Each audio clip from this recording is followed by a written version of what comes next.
네, 출발새 아침 4부입니다. 오래 기다리셨습니다. 여야 모두 경선이 뜨겁습니다. 이 과열로 인해서 생기는 여러 가지 내상에 대해서 원로들뿐만 아니라 당 내외에서 좀 자중 이야기가 나오고 있고요. 좀 바꿔보자 이런 얘기가 나오고 있습니다. 그럼에도 불구하고 불씨는 계속 살아 있습니다. 야권 얘기로 계속 이어가 보겠습니다. 앞서 조혜진 의원님께서 녹음 문제 이거는 잘못됐다. 앱을 지우던가 당사자들한테 얘기해라라고 하지만 이런 일이 벌어진 또 배경에 대해서 여당에서 보는 입장도 다를 것 같아요. 전재수 의원님 어떻습니까? 사실 여당 내부에서도 필요에 의해서 녹음을 하는 경우가 있거나 그렇습니까? 저는 못 봤습니다. 네. 제 주변에는 제가 맺고 있는 인간관계 속에서는 전화통화를 녹음하는 분은 아직까지는 못 봤고요.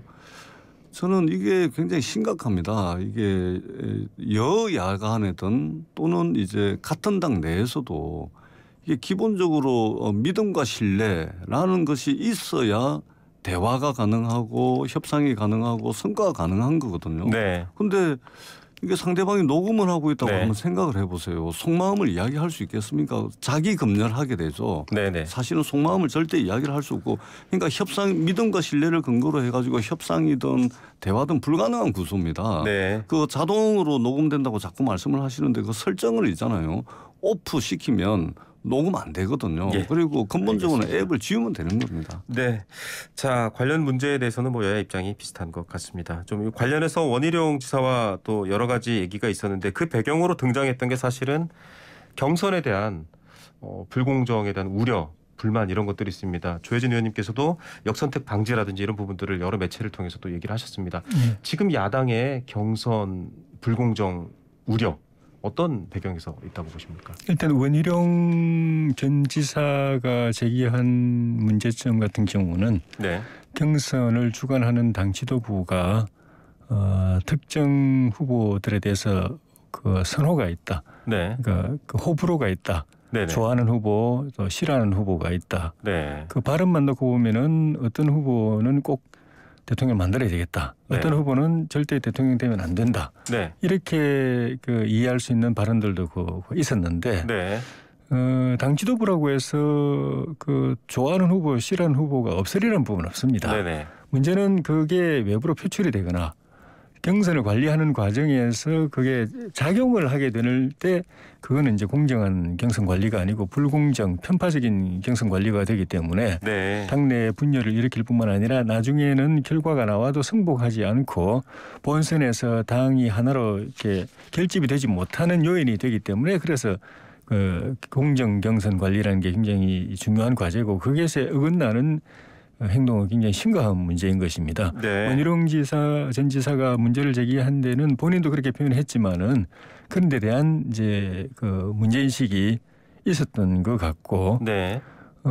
그거 이외에도 경선 준비위원회라든가 이런 그 당내 기구의 운영 과정에서도 다른 후보들이 제기하는 문제들이 제대로 반영이 안 되는 것에 이제 그것으로 인해서 또 다른 분란이 또 네. 이야기가 되고 있는데 대표적으로 역선택 방지 조항이 꼭 들어가야 된다라는 게 지난 4.7 재보선 때도 그 논란이 있었는데 네. 결국 선택 도입을 하지 않고 경선이 됐었습니다. 네.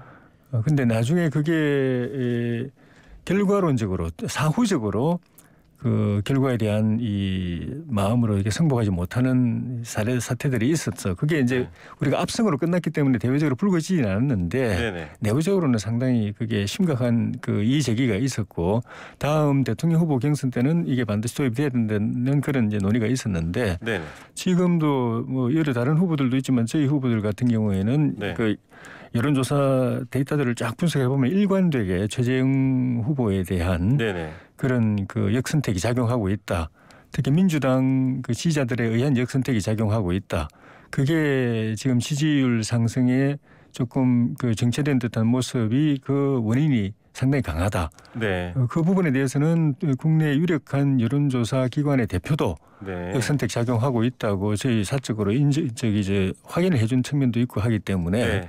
이건 반드시 도입이 돼야 된다는 게 저희 주장인데 그게 현재까지는 당 지도부가 그렇게 그걸 갖다 경청하거나 받아들인 태도를 보이지 않고 있어서 이것도 또 불필요한 논란을 또 야기할 것인가 아닌가 하는 그런 염려가 있습니다. 네. 자, 뭐 지금 선관위원장으로 생각해두고 있는 분들에 대한 반대 의견도 사실 여러 경선 주자들이 말했고요. 이 상황을 또 여당에서는 어떻게 보실지. 그 조혜진 의원님께서 이제 최재형 후보가 뜨지 않는 이유를 이제 역선택으로 이제 해석을 하시는 것 같은데요. 네, 잠시 설명하고 하면요. 역선택은 이 여론조사 방식으로 후보자 결정을 하는데 해당 정당이나 후보군을 지지하지 않는 측에서 참여했을 때 생길 수 있는 오류 이런 것들을 설명하는 얘기죠. 그러니까 이제 민주당 지지자들이 최재형 후보를 싫어하기 때문에 네. 이제 최재형 후보가 아닌 싫어하는 건 아닌데요. 그냥 두려워하기 때문에 부담스러워하기 때문에 좋아하는데 두려워하기 때문에. 두 분 말씀 모두 옳은 것으로 네, 알겠습니다. 좋습니다. 민주당 지지자들이 최재형 후보를 두려워해서 네네. 최재형 후보가 아니고 여론조사 전화가 걸려왔을 때 다른 사람을 선택하는 게 네, 이제 이 사람 되지 역선택인데 마라 이런 방식으로. 그래서 최재형 후보가 뜨지 않는다 이렇게 보시는 것 같은데 그 전혀 그렇지가 않죠. 그건 진단이 잘못된 겁니다. 최재형 후보가 안 뜨는 이유는 명확하죠. 출마 선언을 보면서 스스로가 준비가 안 됐다. 답변할 내용이 없다. 준비해서 답변하겠다. 네. 전혀 준비 안 된 모습을 보였지 않습니까? 네네. 그것에 대한 국민들의 평가지 역선택 때문에 최재형이 뜨지 않는다. 그것은 전혀 이제 설명으로서는 좀 궁색하다 이런 생각이 들고요. 그다음에 민주당 지지자들은 최재형 후보를 역선택할 만큼 최재형 후보에 대해서는 별로 관심이 없습니다. 굳이 뭐 저희들이 속마음을 좀 말씀드리자면 최재형 후보에는 전혀 관심이 없고요. 관심이 좀 있으려면 이제 윤석열 후보나 홍준표 후보 정도 되는 거지 최재형 후보에는 전혀 관심이 없다는 말씀을 드립니다. 그리고 역선택은 민주당도 마찬가지입니다. 그런데 저희들이 그동안 이제 국민 경선이라든지 이런 것들을 당내 경선을 많이 해보니까요. 해봐서 저희들이 경험에 의해서 지금 경험치로 그동안 이제 쭉 결과를 보면 이게 조직 동원은 효과가 없다. 네. 그다음에 역선택도 효과가 없더라. 왜냐하면 네네. 이게 국민선거인단이나 이런 게 이제 100만 명, 200만 명 가버리면 사실은 이게 의미가 없는 거거든요. 다만 예. 이제 국민의힘에서 컷오프 할 때 전적으로 이제 여론조사를 하기 때문에 그때는 어떨런지는 모르겠습니다. 그러나 예. 이제 본 경선에서 여러 수백만 명이 국민선거인단이 참여하는 여기서는 역선택이 전혀 이제 의미가 없다는 말씀을 드리도록 하겠습니다. 좀 전에 예. 말씀하신 대로 네. 역선택이 결정적인 그 파워는 없습니다. 네네. 그 민주당 지지자들이 그 우리 당 후보에 대해서 전략적으로 자기들 네네. 부담스러운 사람을 배제하고 만만한 사람을 선택하고 하는 네. 것들이 우리 당 최종 후보가 A 후보가 될 걸 갖다가 그걸 B로 바꾸고 이럴 힘은 없습니다. 네. 그런데 단계마다 이 그 변곡점이 있을 때 네. 그거는 3, 4% 가지고도 확 바꿔버립니다. 저희가 네. 이게 우리 당 그 민주당의 역선택이 우리 당의 경선을 왜곡할 수 있다고 생각하는 건 그런 지점들입니다. 네. 예. 자, 뭐 여당에서 최재형 후보에 대한 관심이 그렇게 많지 않다라고 얘기하시지만 전재수 의원님 지금 그 사실 문재인 정부의 감사원장이셨지 않습니까? 그런 부분들 때문에 굉장히 그 백운규 전 장관에 대한 배임 교사 혐의가 불기소 수사심의위원회에서 불기소 결정이 나자 맹공을 퍼붓고 있어요. 대선 경선 주자들이 이건 대국민 사과해라. 의도된 거 아니냐 이런 입장이신데요. 그렇지가 않고요. 그 이전에 이제 직권남용이라든지 이 부분은 이미 네. 기소가 돼 있고 네네. 다만 이제 배임이 있는데 네네. 그러면은 배임을 하게 되면은 그 배임이라는 행위를 통해 가지고 특정한 누군가가 이익을 얻어야 되는데 네네. 그 이익이 귀속되는 주체가 국가입니다. 국가. 네네. 국가와 정부. 그러면은 국가와 그 한수원 사장이 배임을 저질렀는데 그리고 그 배임의 결과로서 국가와 정부가 1,400 몇십억의 이득을 봤는데 네. 그럼 이게 과연 국가와 정부가 이득을 본 것이 죄냐? 네. 그렇지가 않은 것이죠. 그래서 15명의 수사심의위 구성원들이 9대 6이라는 결과로 네. 이 부분은 배임에 대해서는 이 부분은 이제 기소를 하지 않는 것으로 그 네. 이전에 이제 직권남용이라든지 네네. 이 부분에 그렇게. 대해서는 이미 네. 기소가 돼 있고 재판이 진행 중이라는 말씀을 드리겠습니다. 네. 제가 알기로는 그 배임의 대상은 한전 주주들입니다. 네. 그러니까 그 결과적으로 뭐 국가 정부에 도움이 될는지 모르겠지만 현실적으로는 한전 주주들에게 그만한 피해를 끼친 겁니다. 네. 그 한전 주주들에 대해서 배임을 저지른 거고 그 배임에 그 대통령이나 이 장관이 공범이 될 수 있다는 겁니다. 네. 저희가 계속 비판하는 것도 결국 대통령이 배임의 공범으로 처벌받고 네. 나중에 그 배임 그 금액에 대해서 수천억에 대해서 배상 책임을 질 경우에 네. 대통령이 그 평생 문재인 대통령이 평생 그 갚을 수 있겠습니까?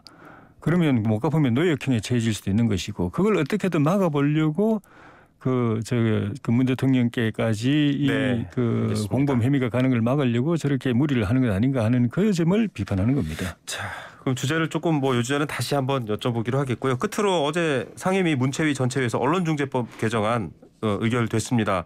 지금 민주당에서 이 법안에 대해서 좀 많은 관심을 쏟고 계시죠. 짧게 좀 부탁드리겠습니다. 예, 우리 그 언론인들이나 또는 일부 시민사회에서 또 야당에서 우려하는 바를 잘 알고 있고요. 네. 그러나 분명하게 말씀을 드리는 것은 이것이 느닷없이 갑자기 민주당이 뭐 밀어붙여가지고 하는 것이 아니고 지난 10수년 동안의 논의 과정이 있었습니다. 네. 검찰개혁의 문제라든지 권력기관 개혁의 문제라든지 언론개혁의 문제 이것은 10수년간의 논의 과정이 있었기 때문에 민주당의 180석을 국민들께서 밀어주신 것은 네. 지체된 개혁을 완수하라라는 의미가 있습니다. 그런 네. 차원에서 저희가 검찰개혁 형사소송법 개정해서 검찰개혁 일부 성과를 냈고 작년 연말에 이제 국정원법 경찰청법 개정해서 권력기관 개혁에 시동을 걸었습니다. 네. 그리고 언론중재법을 통해서 언론개혁을 시작한다는 말씀을 드리겠습니다. 네, 개혁의 연장선이다. 조혜진 의원님. 그 어제 그 법을 통과 날치기 강행 처리함으로써 민주당 문재인 정권은 전 세계에다가 공개적으로 문재인 정권은 유사 전체주의 정권이라고 공표를 했다고 생각이 됩니다. 네. 문재인 정권 이후에 그동안에 우리가 수십 년 동안 피눈물로 쌓아 올린 이 민주주의가 다 하나씩 다 파괴됐습니다. 상권 분립 다 무너지고 사법부 또 독립도 코드 인사로 다 무너지고 의회 민주주의 다 무너지고 표현의 자유, 집회의 자유도 다 우리 편의 자유. 너희들은 자유를 주지 않는다. 그런 걸로 다 무너지고 마지막으로 이 언론 자유까지 이제는 무너뜨리는 그런 폭거를 저질렀는데 전 세계 언론과 양심들이 반대하고 그건 독재의 길이라고 공개적으로 이야기하는데도 다 해치웠습니다. 국회법까지 무력화시키면서 이제는 이걸 통해서 그동안 문재인 정권이나 민주당 정권이 언론 자유, 표현의 자유, 인권 어쩌고 의회민주주의 이야기했던 거는 다 그냥 거짓말이다. 자기들이 집권하기 위해서 필요했기 때문에 그걸 주장했을 뿐이고 그거에 대해서 무슨 그런 가치에 대해서 소신이 있어서 그런 게 아니고 필요했기 때문에 그걸 주장했을 뿐이고 자기들이 잡고 나니까 기득권을 지키기 위해서는 이제 그게 부담스러우니까 이제는 그걸 네. 적으로 돌리고 압살하려고 하는 정권이다. 라는 것도 보여준 것밖에 안 돼요. 이대로 가면은 대한민국 민주주의는 이제 조정을 울리게 되고 민주당 정권은 역사에 이제는 다 유사 전체주의 정권의 길로 들어서는 걸 공개적으로 선언한 거기 때문에 네. 문재인 정부나 민주당도 지금 이 지점에서 다시 생각해 보지 않으면 역사에 돌이킬 수 없는 반민주 집단으로 남을 것이라는 걸 갖다가 심각하게 생각해야 됩니다. 아주 짧게 한 말씀만 네. 드리겠습니다. 조혜진 의원님과 YTN 여기 스튜디오에 와서 지금 토론하고 있는 이것과 조혜진 의원님께서 하시고 싶은 말씀 다 하시고 있는 이것 자체가 이미 문재인 정부가 독재 정권이 아니라는 말씀을 드리고요. 네. 지금 언론 보도에 의하면 언론 자유가 아시아에서 대한민국 1등입니다. 반면에 언론 신뢰는 거의 꼴찌 수준이라는 말씀을 아울러서 드리겠습니다. 두 의원님 계속 또 저희 와이트에서 말씀해 주시고요. 예. 자, 개혁의 목적도 있지만 또 위험한 점도 있다라는 얘기도 국민들이 판단하실 것 같습니다. 두 분 말씀 감사드립니다. 예, 고맙습니다. 네, 고맙습니다. 의원, 조혜진 의원 두 분이었습니다.